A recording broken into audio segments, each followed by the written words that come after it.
हाँ भाई, तो अपन लौट के आ गए हैं सुपर शॉट सीरीज़ पे। ये यहाँ वो वाला सीन नहीं है, लौट के बुद्धू घर को आए, पर सुपर शॉट सीरीज़ की अलग इंपॉर्टेंस है, तो इसलिए अब मैं उसको फटाफट कंप्लीट कर रहा हूँ। आज अपन आ गए हैं इनऑर्गेनिक केमिस्ट्री के बेस पर।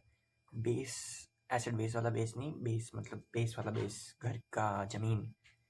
ठीक है, तो जनरल ऑर्गेनिक केमिस्ट्री इसको प्यार से बोलते हैं। एनसीईआरटी में इसका नाम कुछ और है, शायद practical principles of organic chemistry, suppose ऐसा कुछ नाम होगा। ठीक है, तो भाई ऐसा है, इसमें अपन पढ़ेंगे आई इफ़ेक्ट, एम इफ़ेक्ट और बेसिक बेसिक चीज़ें के बारे में, इन सब के ऑर्डर, इनका मतलब, और जैसे double bond, single bond, triple bond और ऐसी बेसिक बेसिक चीज़ें पढ़ेंगे। तो चलो शुरू करते हैं। ठीक है, जीओसी की शुरुआत किससे करें? आई इफ़ेक्ट से ही कर देते हैं, क्या बोलते हैं? ठीक है, आई से हमारा मतलब है इंडक्टिव इफ़ेक्ट।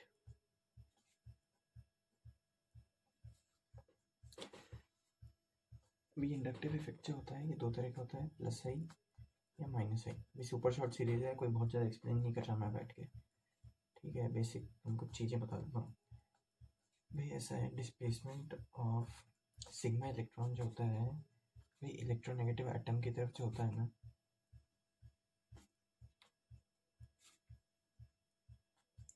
ठीक है, फिर पार्शियल चार्जेस डेवलप हो जाते हैं।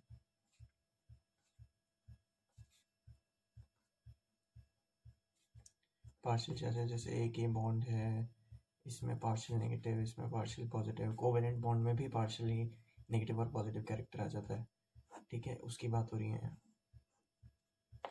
ठीक है, फिर travels and decreases with distance, I effect की बेसिक चीज़ों की बात कर रहे हैं। आई इफेक्ट जो है जैसे जैसे दूर जाते जाते हैं ना, वैसे वैसे और कम होता जाता है। ठीक है, तो अगर वो पैरा पे है तो काफ़ी कम होगा, मेटा पे है तो ठीक होगा, ऑर्थो पे है तो बहुत ज़्यादा होगा। समझ रहे हो ना, एक बेंजीन रिंग का एग्जाम्पल दे रहा हूँ मैं। और ये जो डिस्टेंस होती है अप टू 3 कार्बन होती है। ठीक है, 3 कार्बन से ज़्यादा इफेक्ट चलता ही नहीं है, बेकार, बहुत वीक इफेक्ट है, एम जैसा नहीं है। एम होता है मीजोमेरिक इफेक्ट, जिसको अपन प्यार से रेजोनेंस बोलते हैं। एक्चुअली दोनों सेम नहीं है, करीब करीब सेम है।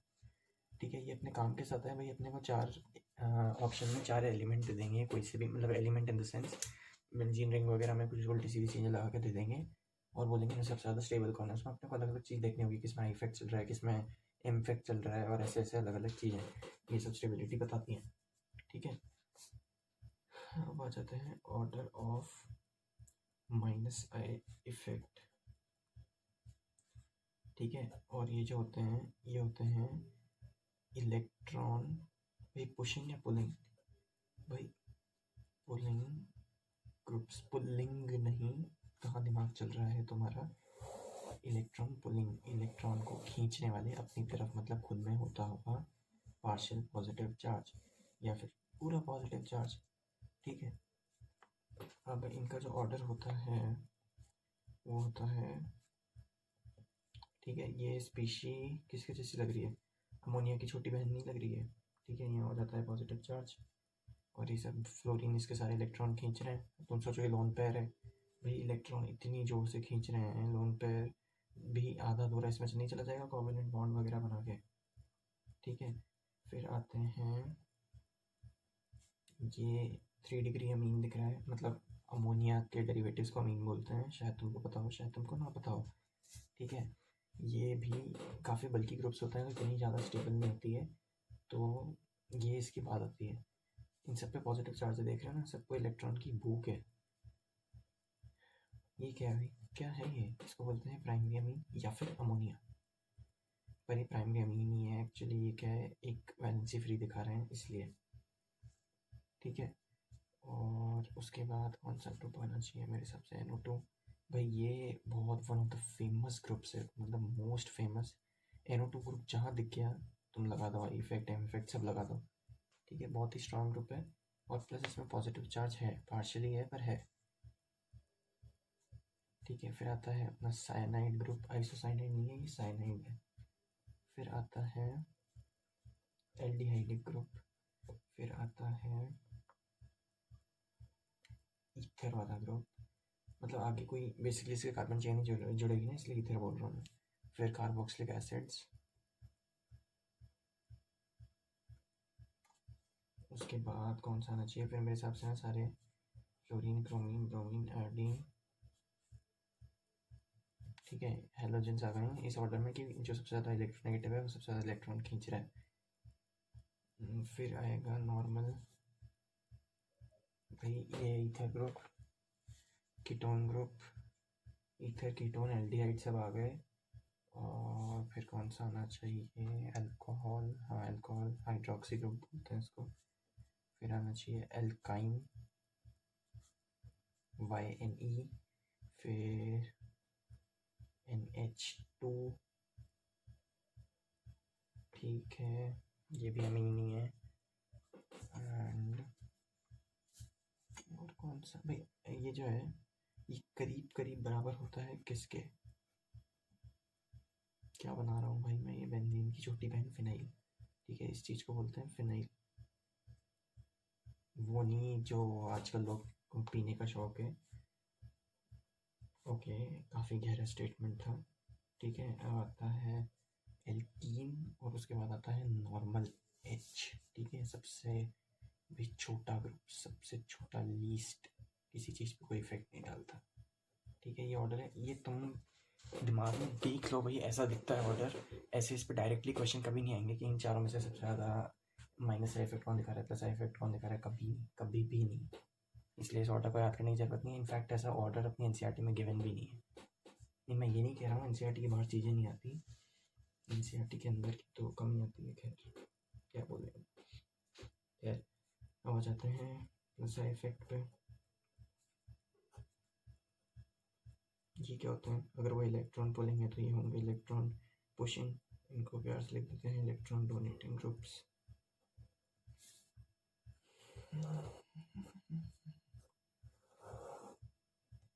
ठीक है, इसमें आता है सबसे पहले नेगेटिवली चार्ज होंगे भाई इसमें सारे, उन्हीं को इलेक्ट्रॉन की कोई ज़रूरत नहीं है, वही देंगे अपने इलेक्ट्रॉन, ठीक है।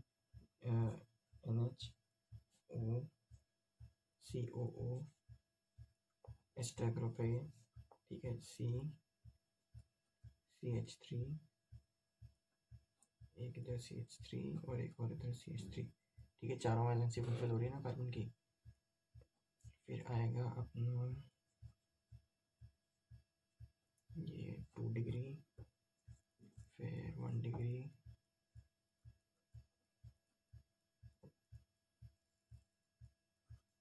फिर सिंपल मिथाइल, और फिर H, भाई H ही से शुरुआत होती है और H ही से ख़त्म होता है, यहाँ भी और यहाँ भी, ठीक है भाई, बेसिक कॉन्स्टिट्यूएंट है, इससे छोटा कोई क्या ही लगा देगा। H ही तो फुलफिल करता है ना सबसे छोटी वैलेंसी, ठीक है। अब इसको बताते हैं,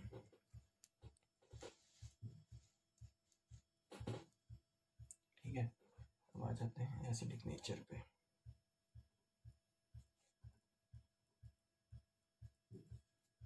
भाई एसिडिक नेचर का क्या सीन है, एसिडिक नेचर में सबसे ज़्यादा जो एसिडिक होता है ना वो कौन सा होता है ग्रुप, अब तुम बोलोगे COH, भाई COH ग्रुप से सबसे ज़्यादा एसिडिक होता है एक SO3H ग्रुप करके, ठीक है, इसके बारे में हम बहुत बहुत जगह जिक्र करेंगे। भाई SO3H ग्रुप का क्या सीन होता है, तुम एक बार इसको ध्यान से देखो, H2SO4, ठीक है, इसमें क्या हुआ, एक H यहाँ से, एक H यहाँ से और एक O इसमें से, तो H2SO4 का H2O निकल गया और ये HSO3 ग्रुप बच गया, जिसको SO3H ऐसे लिख रखा है इन्होंने, ठीक है, वो इसके आगे चिपक गया, काफ़ी एसिडिक है। इसके बाद आती है अपनी नॉर्मल एसिड, ठीक है, उसके बाद आती है अपनी बेंजोइक एसिड, फिर अपनी सारी की सारी ये चेन एसिड्स, इसमें अपनी एसिटिक एसिड भी आती है, विनेगर इसी ग्रुप में। फिर आती है अपनी कार्बोनिक एसिड, ये काफ़ी वीक है, सबको होता है, काफ़ी वीक। इससे भी वीक है फिनॉल, ये भी कहते हैं एसिडिक है, पर ये सोचो H2CO3 से भी वीक है, ठीक है। फिर आता है पानी, अब तुम सोच लो कि न्यूट्रल स्टेट पर आ गए हैं, फिर भी अपन पानी को इन सब के मामले में एसिडिक कंसिडर करते हैं, ठीक है। फिर आता है ROH, अब इसका मतलब ये नहीं है कि अल्कोहल बेसिक है, इसका मतलब ये है कि वाटर अल्कोहल से ज़्यादा एसिडिक है, ठीक है। फिर एल्काइन, इसको भी अपन एसिडिक में ही कंसिडर करते हैं ना, क्योंकि इसमें इस कैरेक्टर वगैरह ज़्यादा होता है, समझ रहे हो ना। तो यहाँ भी ऐसे ही सीन है। और ये सोचो अल्कोहल से भी पीछे आती है, सोचो वाटर से भी पीछे आती है, वाटर से कम एसिडिक है फिर भी अपन इसको एसिडिक कंसिडर करते हैं। अब तुम समझो, यही है क्रोनोलॉजी। ठीक है, अब आ जाते हैं अपनी एक और फेवरेट चीज़, रेजोनेंस। नहीं नहीं नहीं नहीं, हम किसी का प्रमोशन नहीं करते, we are original, no promotions, we are Spectra. ठीक है, अब शिफ्टिंग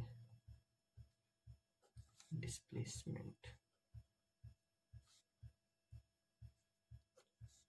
बाय इलेक्ट्रॉन का मूवमेंट या फिर लोन पेयर का मूवमेंट, एक चीज़ इसकी इम्पोर्टेंट है बहुत विद इन द कंपाउंड। भाई तुम एलिमेंट्स की जगह मत बदलते फिरना इसमें। वैसे तो अभी तक तुम ये देख रहे हो तो सब कुछ सीख के आ ही चुके हो, फिर भी तुमको एक और बार याद दिला रहा हूँ, कभी भी एलिमेंट्स की जगह नहीं बदलते इसको इसमें। ठीक है, सबको पता है इंटरमॉलिक्यूलर ही होता है। ठीक है, और एक और चीज़ बता देता हूँ, पूरा हाइपोथेटिकल है ये, पढ़ा क्यों रहे हैं, मेरे को तो आज तक ये भी समझ में नहीं आया भाई। इस थ्योरी का कोई प्रमाण, कोई लसन कुछ नहीं है, सिर्फ थ्योरेटिकल है, एक्सपेरिमेंट वगैरह से कोई प्रूफ नहीं है अपने पास। ठीक है, बस किसी ने भी चलते फिरते थ्योरी बना दी, आप उसको खत्म जैसे पढ़ रहे हैं, और यही सच्चाई है, पढ़नी पड़ेगी। ठीक है, अब ये एक और चीज़ बता देता हूँ, रेजोनेटिंग स्ट्रक्चर्स का कॉम्बिनेशन होता है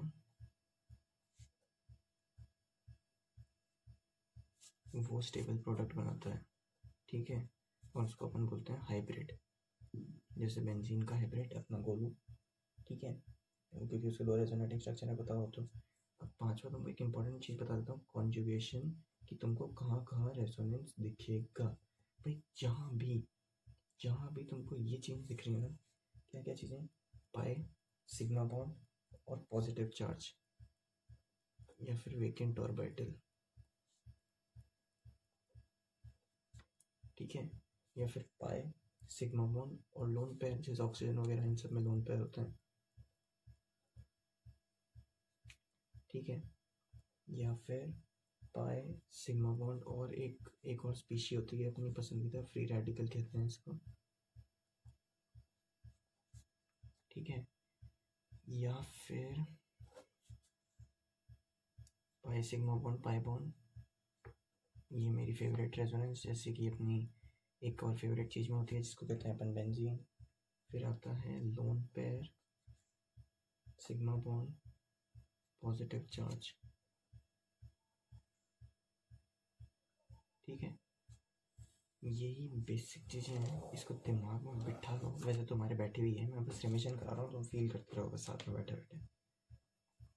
ठीक है, the total charge on resonating structures must be, कई लोग इसका आंसर चिल्ला रहे होंगे, कई लोग सोचेंगे ये क्या है, इक्वल।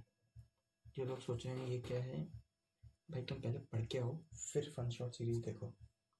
ठीक है, position of atom must not change, ये तुमको कितनी बार बताऊँ मैं भाई, इस बात को ना तुम गांठ मान लो, पोजीशन ऑफ एटम कभी कभी मत बदलना, ये हरकतें मत करना। ठीक है, अब आ जाते हैं अपन एक बार फिजन्स पे। भाई ऐसा है, फिजन मतलब होता है टूटना, एक ए बी बॉन्ड है वो कैसे टूट सकता है, या तो ए प्लस और बी माइनस में, ये अपने आयनिक बॉन्ड वगैरह में होता है। इसको क्या बोलते हैं, इसको बोलते हैं हीट्रोलिटिक फिजन। ठीक है, हीट्रो और होमोजीनियस मिक्सचर्स वगैरह होते हैं, हीट्रो मतलब ऐसे अलग अलग और होमोजीनियस मतलब एक जैसा। ठीक है, ए और बी बॉन्ड टूट सकता है ए और बी में, कैसे, फ्री रेडिकल में। ठीक है, इस स्पीशी को बोलते हैं फ्री रेडिकल। ठीक है, और इस को बोलते हैं होमोलिटिक फिजन। भी जैसे क्लोरीन वगैरह में देखा होगा अपन ने, यूवी रेज वगैरह में भी होता है कि है ना, अपने ओजोन पे जैसे क्लोरीन रिएक्ट करता है तो उसका फ्री रेडिकल रिएक्ट करता है। क्लोरीन, ब्रोमीन, ये सब अपन ऑर्गेनिक में आगे भी रिएक्शंस पढ़ेंगे, इनके फ्री रेडिकल पढ़ेंगे।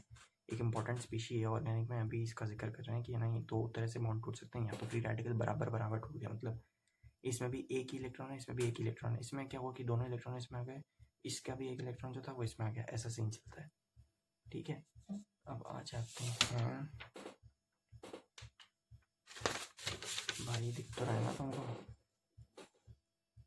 हाँ दिख रहा है। ठीक है, अब आ जाते हैं एक और इम्पोर्टेंट चीज पे जिसको अपन कहते हैं स्टेबिलिटी। भाई स्टेबिलिटी से ही इस चैप्टर का जन्म है, स्टेबिलिटी से ही इस चैप्टर के क्वेश्चंस हैं। जेई में देखो, स्कूल एग्जाम्स में तो इससे भिन्न भिन्न प्रकार के क्वेश्चन बन सकते हैं। कोवेलेंट बॉन्ड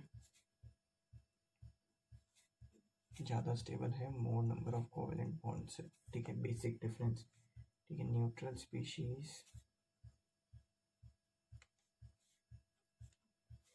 पॉजिटिव और नेगेटिव चार्ज्ड, नेगेटिवली चार्ज्ड। ठीक है, न्यूट्रल स्पीशीज हमेशा ज़्यादा स्टेबल होती है, ये भी कोई बताने की बात नहीं। Negative charged on more electronegative atom is more stable.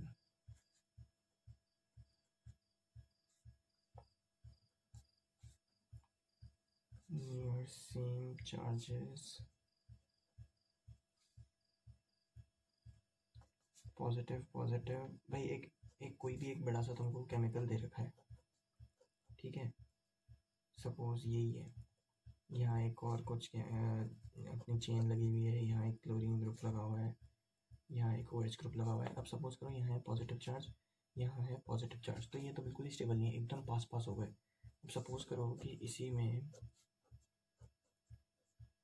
ऐसे जे एडवांस में क्वेश्चन आ जाता है, पता है, सीधे ऐसे सिंपल सिंपल, जिसमें तुम सोच रहे हो तो भाई करना क्या है, और उसके आंसर ऐसे छुपे होते हैं। इसमें पॉजिटिव चार्ज यहाँ है, इसमें पॉजिटिव चार्ज यहाँ है, इस स्पीशी तो दोनों ही अनस्टेबल है, इसमें पॉजिटिव चार्ज दूर दूर है, इसलिए ये वाली ज़्यादा स्टेबल होगी। ठीक है, पॉजिटिव पॉजिटिव रिपेल, ये हर चीज़ में होता है पॉजिटिव पॉजिटिव रिपेल, चाहे चार्जेस हों चाहे कुछ भी हो, पॉजिटिव नेगेटिव जो होते हैं वो अट्रैक्ट करते हैं, ये भी तुम्हें याद रख लो, और नेगेटिव नेगेटिव भी रिपेल। अब इससे अपन ये सीख सकते हैं, लाइक लाइक रिपेल, ऐसे लिखते हैं इसको। ठीक है, अब आ जाते हैं पांचवी चीज पे, स्टेबिलिटी, जो कि अभी अपन ने पढ़ा प्लस आई या माइनस आई से, या फिर minus M plus M effect से। ठीक है, यही तरीके हैं एक स्टेबिलिटी जानने के, यही नहीं है वैसे तो, ये भी बहुत हैं, इनमें से दो तीन चीज़ें भी हो सकता है साइमल्टेनियसली चल रही हो एक ही 4 ABCD के ऑप्शन में अपने MCQ में।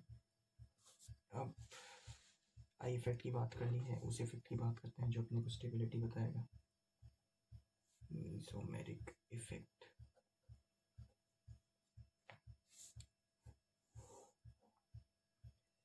ठीक है, पहला प्लस एम इफेक्ट।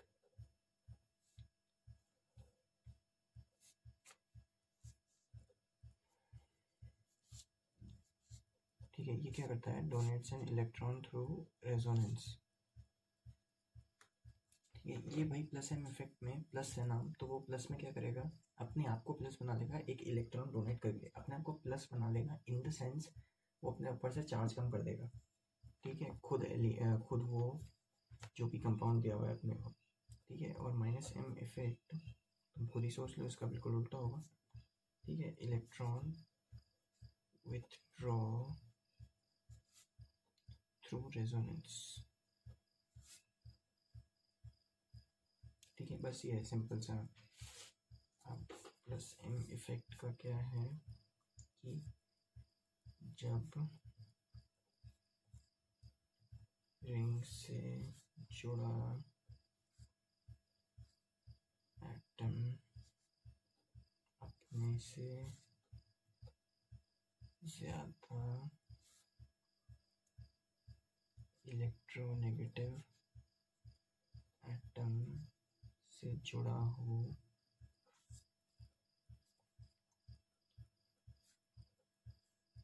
तो डोनेट्स यानी कि प्लस एम।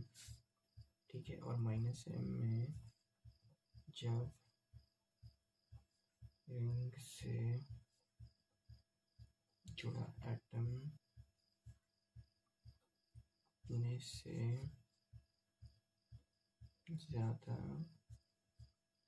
इलेक्ट्रोनेगेटिव एटम से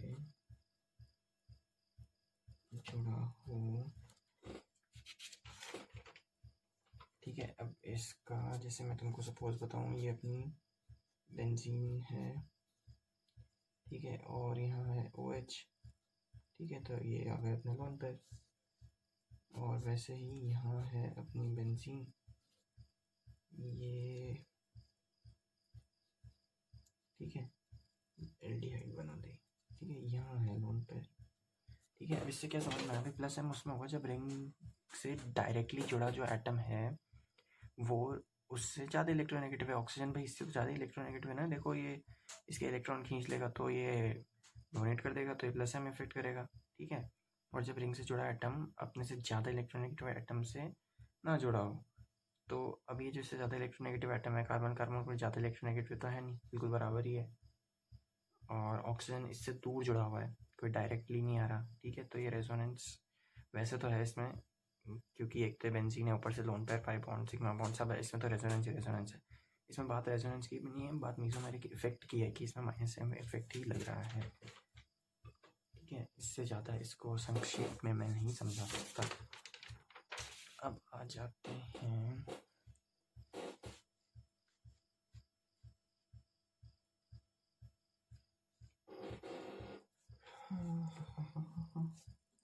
mesomeric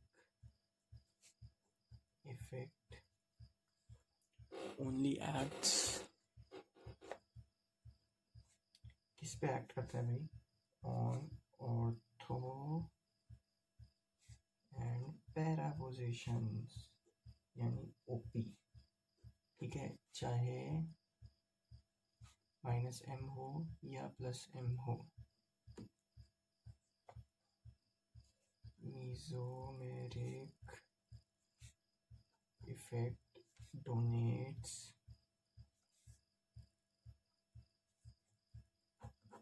it's not donates, it's dominates inductive effect except कौन, हेलोजन। भाई हेलोजन का जो इंडक्टिव इफेक्ट होता है वो काफ़ी स्ट्रांग होता है, इतना कि अब तुम उस टेबल के हिसाब से बोलोगे तो स्ट्रांग नहीं होता। In the sense of mesomeric effect, वो इसको अफेक्ट कर देते हैं मेसोमेरिक इफेक्ट को, जो अपना हेलोजन्स होते हैं। ठीक है, बताने की ज़रूरत थी, हेलोजन होता है। ठीक है, इनमें क्या होगा कि जो ऐसा होता है कि जैसे एम इफेक्ट होता है वो हमेशा आई से तो बड़ा होता है, हमेशा ऑलवेज। ठीक है, लेकिन ये क्या है, उसकी स्टेबिलिटी वगैरह में थोड़ा सा डिस्टर्बेंस क्रिएट कर सकता है, तो अपने को देखना पड़ेगा।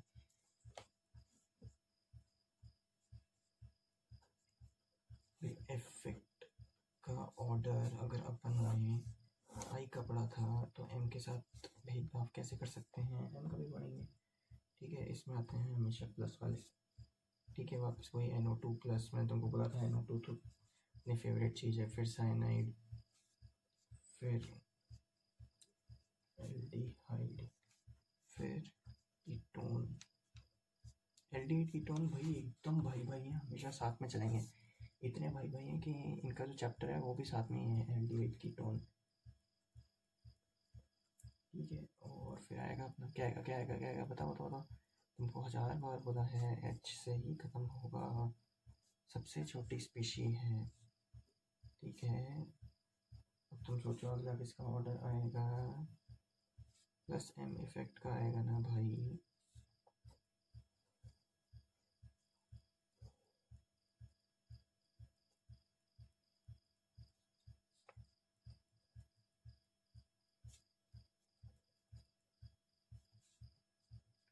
ऑक्सीजन NH2 अमीन है भाई, ये NHR ये 2 डिग्री अमीन है, OH OR ये ईथर है, NR2 ये 3 डिग्री अमीन है। फिर आएगा NCCH3O, इस ग्रुप को अपन प्यार से कहते हैं अमाइड। ठीक है, अब फिर आएगा लास्ट आएगा OCCH3। ठीक है, ये है अपने प्लस M इफेक्ट का ऑर्डर। अब आ जाते हैं हाइपर कॉन्जुगेशन पे।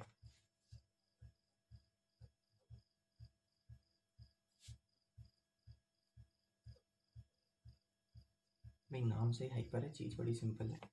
ठीक है, इसको अपन बोलते हैं नो बॉन्ड रेजोनेंस। ये हुआ सिग्मा से P। ठीक है, सिग्मा P मतलब नो बॉन्ड रेजोनेंस को शो कर रहे हैं। ठीक है, ये होता है 5 चीज़ों में होता है, इन द सेंस इससे रिलेटेड 5 चीज़ें हैं जो मैं तुमको बता रहा हूँ। सबसे पहला तो कार्बोकेटायन, फिर फ्री रेडिकल, फिर एल्कीन, कार्ब एनायन। भाई कार्बो एनायन नहीं होता, कार्ब एनायन होता है। और ये काम क्या करता है?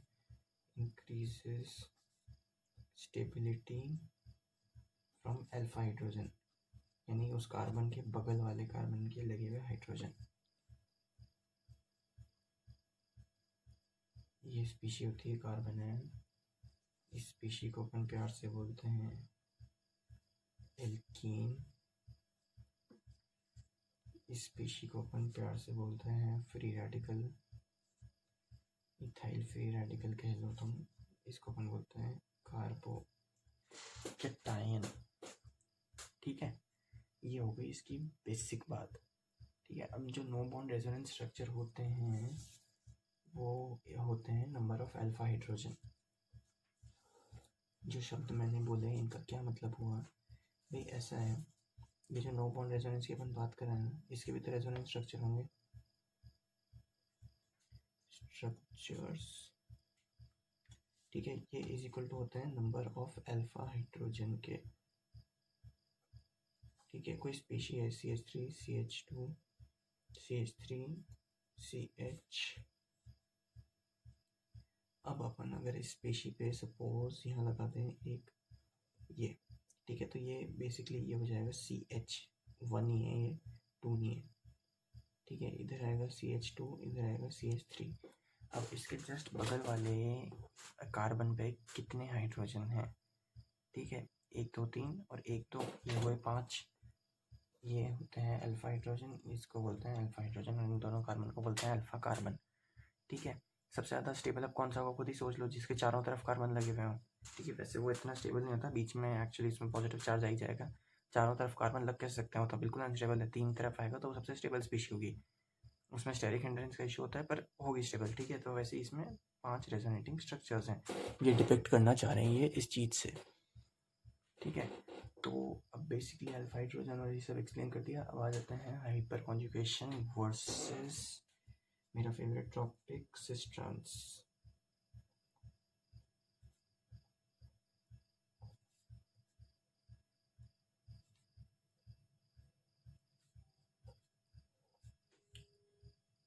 ठीक है, तो इस टॉपिक में अपन किसकी बात करेंगे?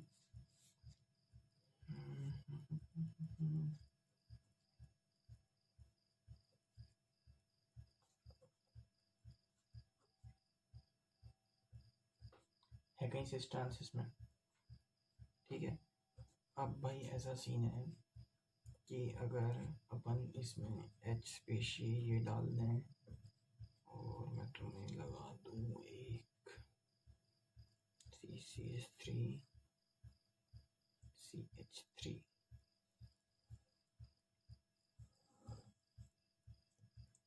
ठीक है, ये चीज़ ज़्यादा स्टेबल है। H सिस फॉर्म जो है इसका सिस भी नहीं है, एक तरह से ऐसे ही गंजड़ी सा फॉर्म है। गंजड़ी सा फॉर्म इसलिए कह रहा हूँ मैं क्योंकि पता नहीं किस जर्सी ने बनाया है। क्या है ये कोई फॉर्म है? ना सिस है ना ट्रांस है, पता नहीं कचरा कर दिया बस। इस फॉर्म को अपन प्यार से कहते हैं ट्रांसफॉर्म, जिसमें डाइपोल अपोजिट होते हैं, एक दूसरे को कैंसिल कर देते हैं। ये काफ़ी स्टेबल होती है। ठीक है, और फिर आता है ये, इसको अपन बोलते हैं सिस फॉर्म। फिर आता है ये, इसको भी अपन बोलते हैं ऐसे ही जर्सी फॉर्म। एक वो बंजेड़ी फॉर्म है, ये जर्सी फॉर्म। देखो जो मैं ये उल्टे सीधे शब्द का प्रयोग करता हूँ, कोई याद वाद करने की जरूरत नहीं है, ऐसे ही बोल रहा हूँ। ठीक है, फिर आता है अपना बेसिक। क्या है ये, क्या है, क्या ये, सोचो क्या है ये। अरे इथीन है भैया, इथीन। ठीक है, अब अपन ये स्टेबिलिटी मैंने किस बेसिस पे बता रहा हूँ मैं तुमको, एक बार ये देखो। नंबर ऑफ अल्फा हाइड्रोजन की बात करें थे अपन, इसमें है 0 अल्फा हाइड्रोजन। ठीक है, इसमें है 3 अल्फा हाइड्रोजन, इसमें है 6 अल्फा हाइड्रोजन, इसमें भी 6 अल्फा हाइड्रोजन, इसमें भी 6 अल्फा हाइड्रोजन। उसके बाद इसकी बात पे आए तो इसमें होंगे 9 अल्फा हाइड्रोजन और इसमें होंगे 12 अल्फा हाइड्रोजन। ठीक है, ये होती है अल्फा हाइड्रोजन की स्टेबिलिटी। अब तुम देख रहे हो कि इसमें इन तीनों में ही 6 अल्फा हाइड्रोजन है, फिर भी ये वाली स्पीशीज सबसे ज़्यादा स्टेबल है। ठीक है, वैसे मेरे मेरे हिसाब से ये ट्रांस वाली स्टेबल होनी चाहिए थी, और हर आम इंसान को यही लगता है, पर ऐसा नहीं होता भैया। सिस और ट्रांस वाला ट्रांस जीत जाती है, लेकिन उसके आगे आती है ये वाली स्पीशी। ठीक है, क्योंकि अगर अपन इसको सीधा खड़ा करेंगे ना, तो भाई मेरे को तो इसका डाइपोल मोमेंट भी 0 दिख रहा है। इधर इधर इधर अगर अपन इसको ऐसे करें तो ये तो एक प्रोपेन और आइसोप्रोपेन, जैसे मतलब तुम आइसोब्यूटेन कह लो, वैसा दिख रहा है। एक ऊपर बस ये लगा हुआ है डबल बॉन्ड से, तो काफ़ी स्टेबल स्पीशी है, इसलिए ये आ गया। ठीक है, इसको भी हटाया जाए। अब अपन आ जाते हैं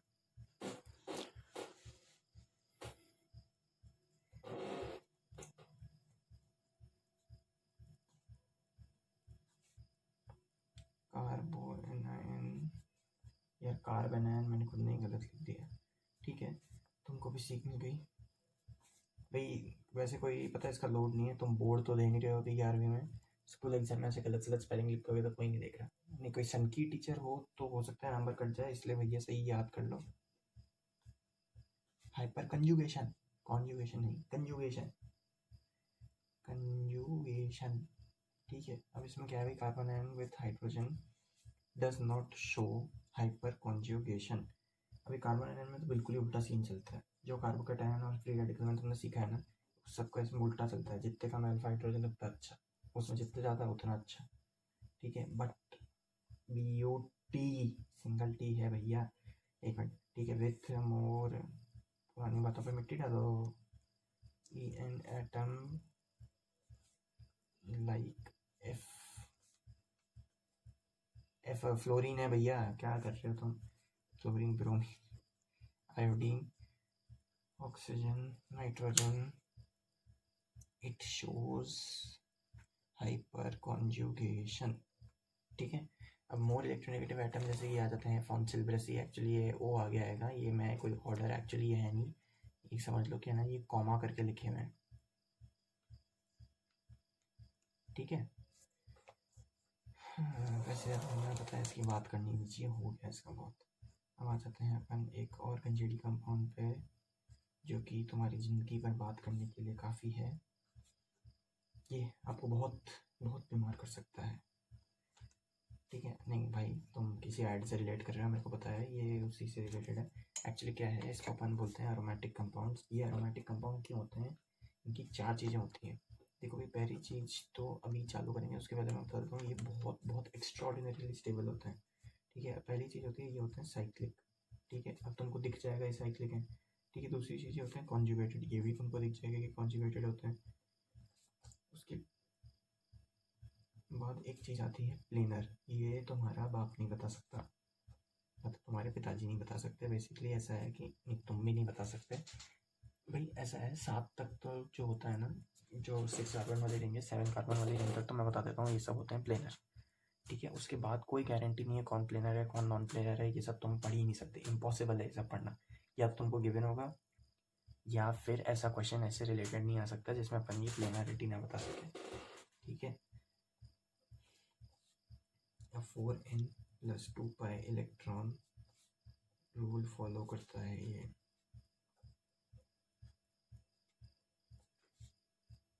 ठीक है, इसको बोलते हैं हकल्स रूल। ठीक है, ये शब्द याद रख लो, ये तुम्हारे स्कूल एग्जाम में पूछेंगे और कहीं नहीं आने वाला ये। ठीक है, क्या है भाई ये, देखो सबसे पहली चीज़, अपन एक एरोमेटिक कंपाउंड जाना पहचाना सा देखा है कहीं है? जिसने मना कर दिया जाओ, नहीं हो गया तुम्हारा, हो गया पहली फुर्सत में। ठीक है भाई, ऐसा है, साइक्लिक कंपाउंड है ये, साइकिल बनी हुई है, कॉन्जुगेटेड है, pi sigma pi sigma pi. ठीक है, प्लेनर है, मैं बता देता हूँ तुमको, प्लेनर है। ठीक है, उसके बाद आते हैं 4n+2 पाई इलेक्ट्रॉन्स। पाई में कितने इलेक्ट्रॉन है? 1 2 3 4 5 6।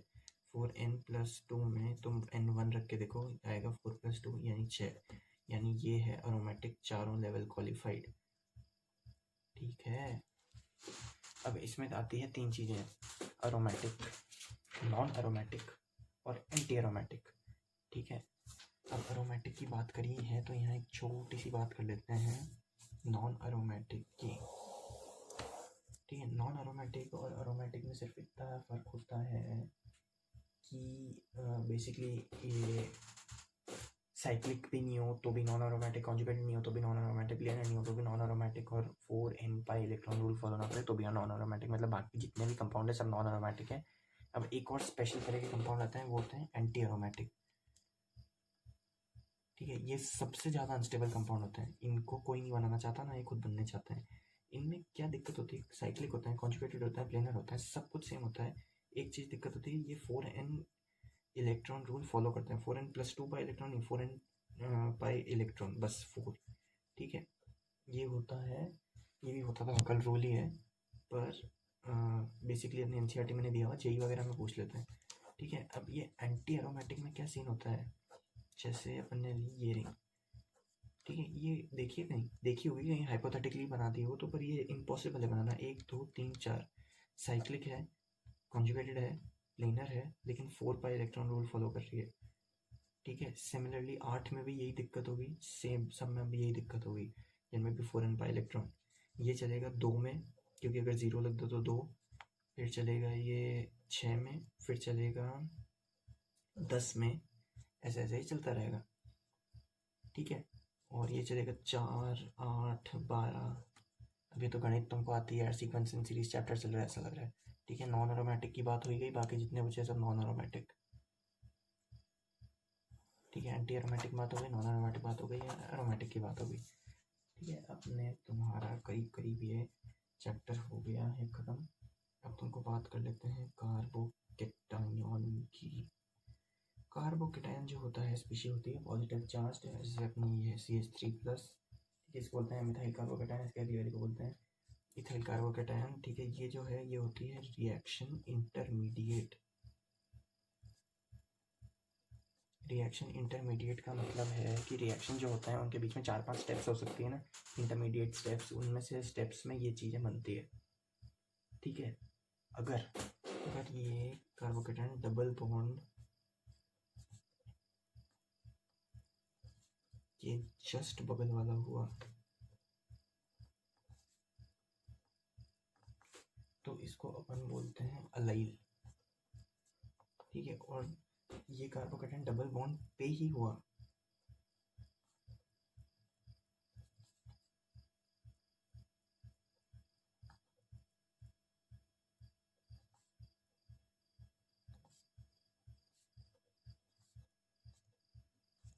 तो इसको अपन बोलते हैं विनाइल।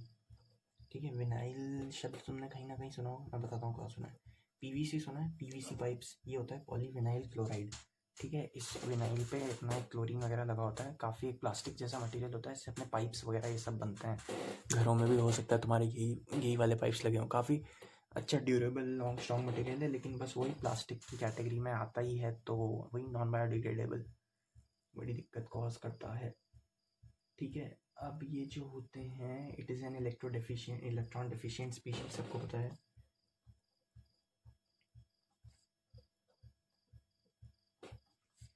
ठीक है, और इट इज़ एन इलेक्ट्रोफाइल यानी इलेक्ट्रॉन लवर।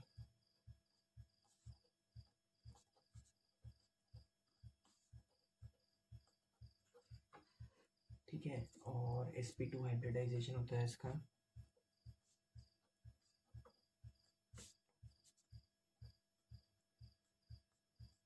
यानी ट्राइगोनल प्लेनर।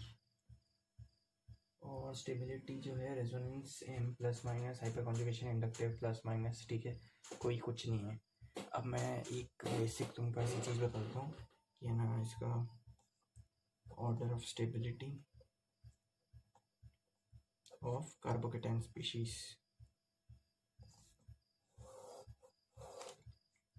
ठीक है, ये होगी सबसे ज़्यादा स्टेबल होती है अपनी फिनाइल। 3 लगे हुए हैं, मतलब 3 बेंजीन रिंग लगी हुई है एक कार्बन पे जिसपे की है पॉजिटिव चार्ज। इससे ज़्यादा स्टेबल कुछ नहीं है कार्बोकेटाइन्स में, ठीक है। फिर आती है जिसमें 2 फिनाइल लगे हुए हों और ये ग्रुप, ठीक है।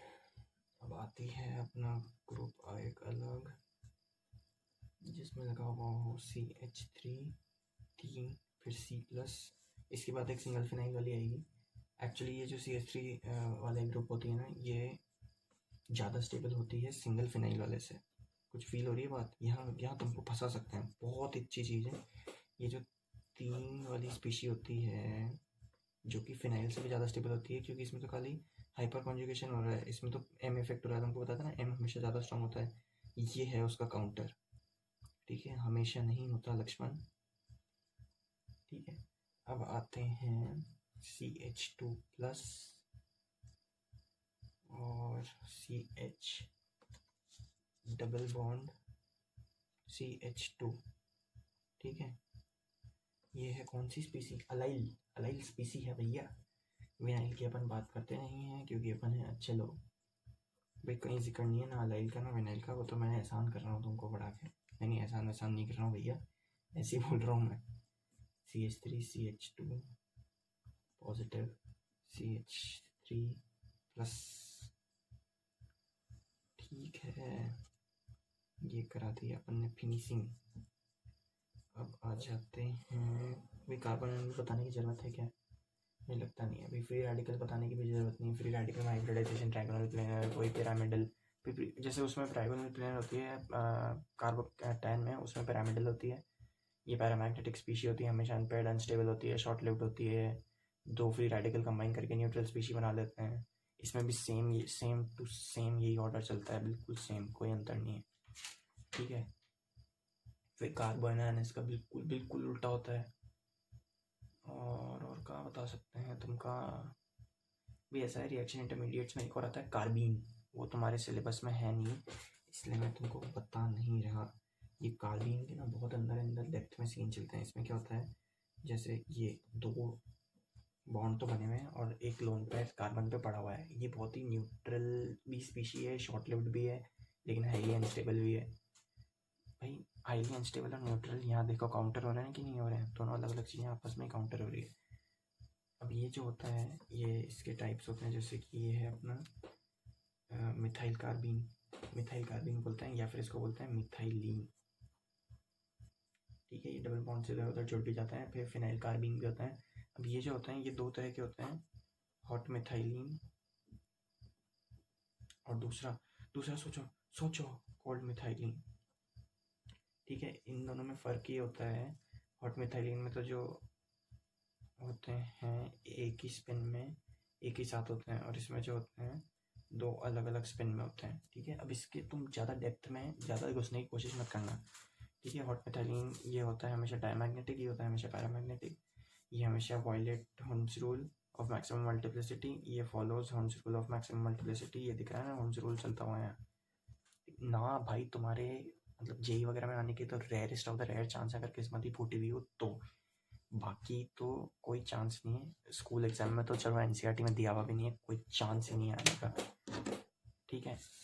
और इसी के साथ अपना चैप्टर 1 GOC जो कि ऑर्गेनिक केमिस्ट्री का बेस है वो होता है समाप्त।